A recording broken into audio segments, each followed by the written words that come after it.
Dr. Bhattacharya. I think you've already summed up intra-country growth disparities, so it makes my life very easy, actually. But still, let me begin by thanking Dr. Saman Kaligama and the IPS team on putting up such a great initiative, and the luminaries that we see over here. We're really encouraged by all of them, and congrats on having a carbon neutral initiative. SDPI, as our name implies, we've actually been promoting these values for decades now.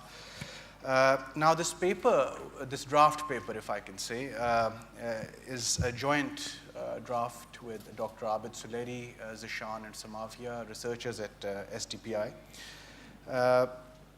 And while the paper is out there, many of you have taken copies from outside as well, and please feel free to comment. I would actually only be focusing on three broad issues that the paper raises, basically. Number one, the reasons for disparities. Number two, the mega trends which South Asia would be facing in the coming future, or is currently passing through. And the game changers that can actually influence those mega trends positively or negatively. I'm also glad that Pakistan was given the chance to actually put up this paper. The growth debate really heated up in Pakistan in the past 2 years, and Planning Commission back then and still is taking a lead in transforming this growth debate into something that comes out into some sort of an implementable vision. And it is now that we see that in India, if one looks at the past 2 to 3 weeks, the Sen Bhagwati debate which has taken over. So we're really glad that these issues are now being highlighted. So let me be brief and move to the 10 patterns that we identified in this paper. And these are patterns that are giving birth to the intra-country disparities, as we suggest. The first one we talked about very much in detail yesterday. Someone called it demographic dividend. Someone called it demographic disaster. Someone called it the ticking bomb. So clearly we don't have an idea what the youth in South Asia is about. And that is the first point that we make in the 10 patterns in growth. The second point that we make is that of an urban South Asia. People are moving to cities now. And the increased incidence of agglomeration that is taking place, where people reside and work, is very fast in changing the way we are designing our policies as well. And Pakistan certainly remains the fastest urbanizing country in South Asia within this cohort as well. The third pattern that we see is the rising share of services sector. This is South Asian GDP growth, manufacturing, agriculture, and services. And if one looks at the South Asian long-term growth, the sharp gradient of this regression line, I think, speaks for itself. I personally thought that in yesterday's discussion, we did not respect enough the services sector and what it is doing for South Asia. And while people said that it is not accommodative of the large labor force that we have, we can't be too sure, given that it is the services sector that is also accommodating the large informal economy in our part of the world. And we really don't know what that informal economy dynamics within the services sector is about. And talking of the informal economy, this informal economy is in fact being fueled by the porous institutions that we stubbornly maintain, actually. And if you just look at one of the figures that I have encircled over here, this is the firms competing against unregistered firms, the formal firms competing against unregistered firms. This is an unprecedented number if you compare with the rest of the blocks in Latin America and other parts of the countries. And this informal sector, it continues to grow. It is providing livelihoods to many, and a subject that we need to study more. The fifth one is, of course, the disconnect with sustainability, and we have discussed in the morning session which eloquently showed how environment-related hazards, migration, and transaction costs of coping strategies are starting to impact local economies. And within this, of course, a clear understanding needs to be built in on how this is impacting inclusiveness and participatory approaches that we so much advocate at the local level. The sixth point that we wanted to make was that intra-country growth disparities also spring from the mediocre quality of factors of production that you house. And these two charts that you see represent the kind of quality of labor that South Asia is housing. While there is inequitable distribution of factors of production, the bigger concern is about the malnourishment and the enlarged high levels of mortality that we see in front. And if one brings the capital accumulation in picture and the softer variables, one can see that how inclusive is, or the lack of inclusiveness, if I can say, from accessing the commercial bank facilities, for example, or the new firms that are registering, entering the market, except for Maldives, for example. The data that you show is fairly minimal per 1,000 people, given the kind of entrepreneurship potential that we have in this region. The seventh point, of course, that the pattern of growth represents is the low levels of inclusiveness.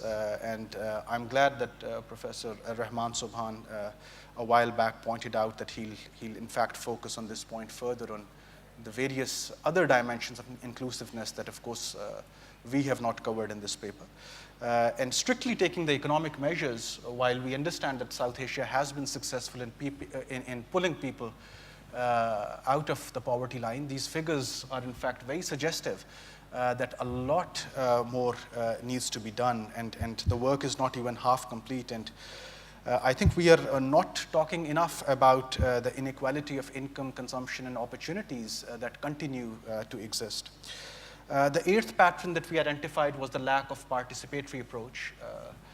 The gender equality ranking and the voice and accountability. Despite of the rise of civil society in South Asia, we are not doing very well on the voice and accountability index. In the morning, somebody correctly pointed out the lack of the gender balance that we have seen in our panels during the conference. So something needs to be done about this as well. We need more women here who can contribute further to what we were actually talking about yesterday, the lacking female labor force participation. The ninth factor is the low redistribution that mars our growth pattern. And due to the lack of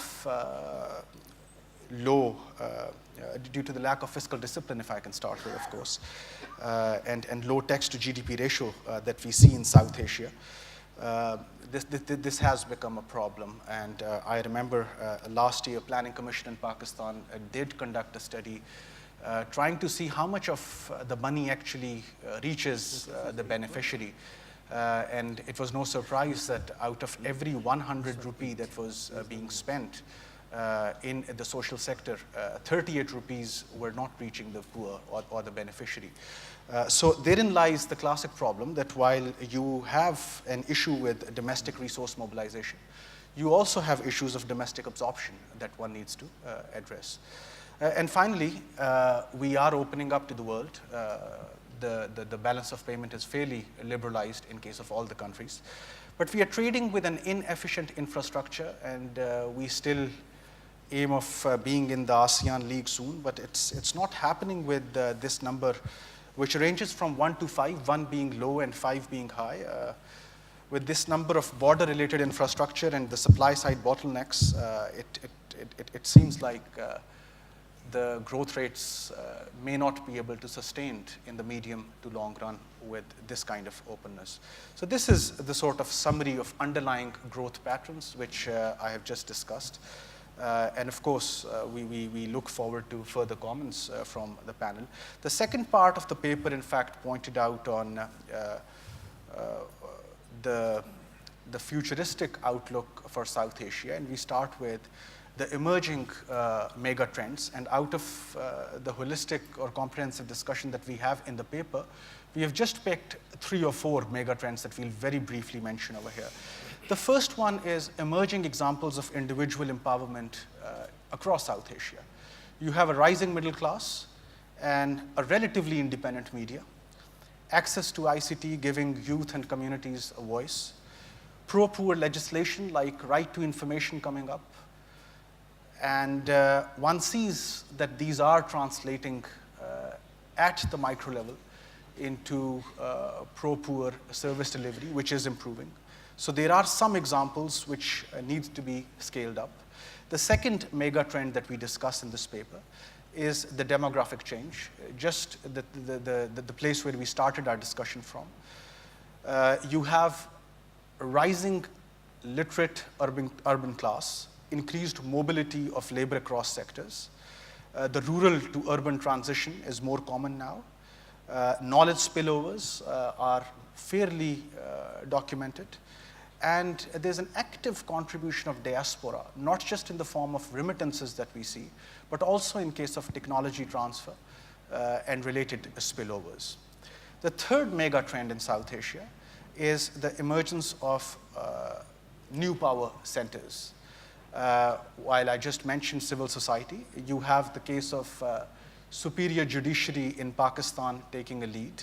You have the corporate sector in India becoming a very vibrant philanthropy center.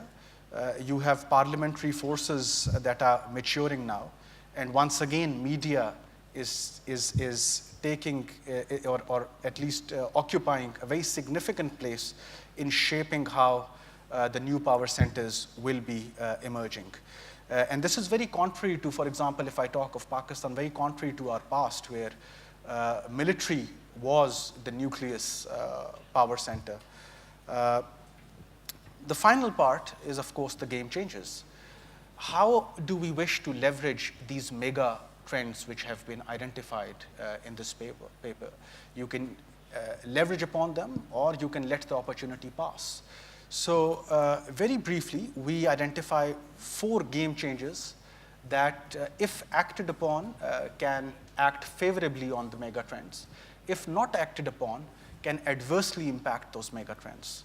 Violent conflicts across South Asia, human and man-made disasters, the continuous complaint of lack of transparency, and the failure to invest in human capital, as I just showed in the charts earlier. So this is a boon or bane kind of a standpoint where we are now standing, actually. And this is my last slide. And the chair actually gave me the flexibility at the last moment to actually posing questions as well. So I took that liberty and quickly rehashed the last slide instead of the conclusions. These are the 4 questions that I think we were very much interested in. The first one I've already said, that how these game changes will be impacting the mega trends. Second is, how does South Asia want to see rural development? And there is so much debate on it, for and against. And can rural development be separated from the traditional structural transformation? On the first day, in the opening plenary, a lot of things were said about an industrial South Asia, and that industrial South Asia may be able to absorb labor force. But may I invite all of us to examples such as Ireland and New Zealand, who don't want to industrialize due to their genuine returns or high returns from the rural economy, from the livestock sectors, for example.